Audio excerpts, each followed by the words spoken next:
So in your calculus question, differentiate with respect to x. What do you always have to do first? Differentiate the brackets. We're going to get 6x dy dx is equal to chain rule. Bring the pair in front. Multiply by the bracket. Reduce the power by 1 and multiply by the differentiated bracket. So tidy it up, 6 by 4x, sorry, 4 by 6x, 24x by 3x squared plus 2 to the power of 3. So like these maths questions, I'm always amazed people not learning off these rules and following the same method each time. I tell you to differentiate the top to get 2, differentiate the bottom to get 1. dy dx, what's the rule for quotient rule? Well, my method is we start with the bottom, and we put on the bottom squared. Then to keep it consistent, we do the bottom by the top differentiated, but you can put a 2 in front, and then minus the top by the bottom differentiated. This is going to give me 2x plus 6 minus 2x over x plus 3 to be squared, which is equal to 6 over x plus 3 to be squared. And if I can do these questions with the dog, now it's dogs snoring in the background, then you can definitely do them as well. Differentiation from first principles, again, this is one of the rote learning things. They've kind of disappeared off the course over the years, but this one is still on. So if you don't learn the process, you're throwing away vital marks. So instead of calling this y, we call it f of x. You can use y and x, y plus delta y, but we have x, and then f of x plus h. The understanding of what we've done in class, but replace x with x plus h. You're going to get x plus h to be squared plus 4 times x plus h minus 3, and I'm skipping my own rule. I'll write down the answer first so we can see it appearing in the question. We differentiate x squared plus 4x plus 3, we get 2x plus 4. So f of x plus h is equal to x squared plus 2xh plus h squared. You can see these multiplying brackets have nearly come into every question so far. Plus 4x plus 4h minus 3. And we're going to take away f of x.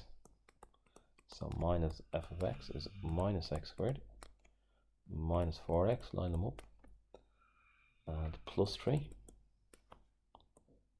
So they actually want you to lay it out. They don't want you skipping stages. So they want you to write f of x plus h minus f of x is now equal to 2xh plus h squared plus 4.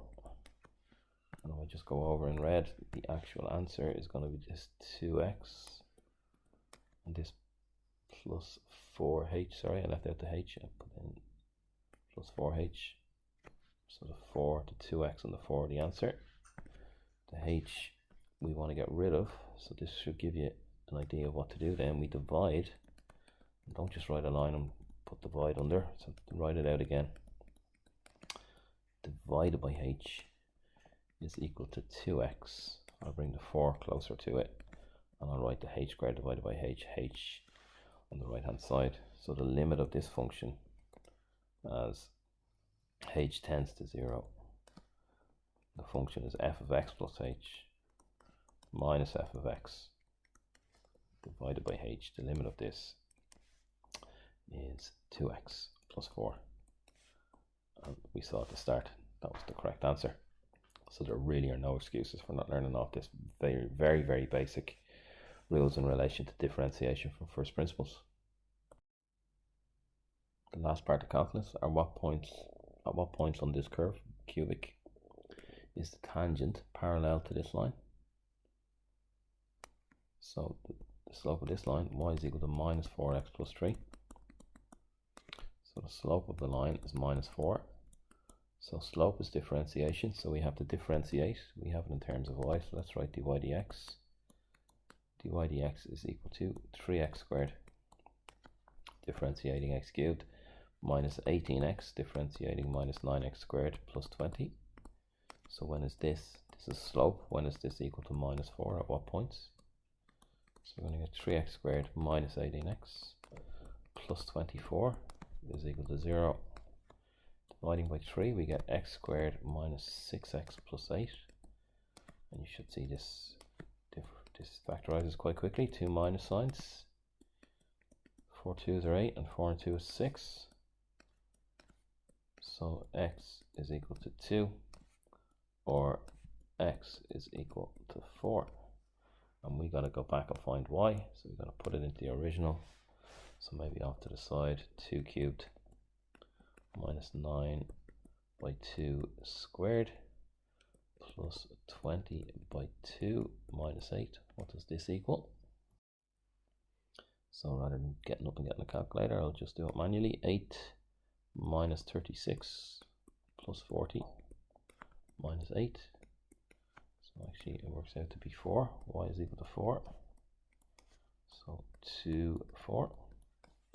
And if we put 4 in, we're going to get 4 cubed minus 9 by 4 squared plus 20 by 4 minus 8. 64 minus 9 16ths is 144 plus 80 minus 8. So we're going to get 64 and 80 is 144. Cancels with the minus 144. We're going to get the point 4 minus 8 for the last part of your calculus question.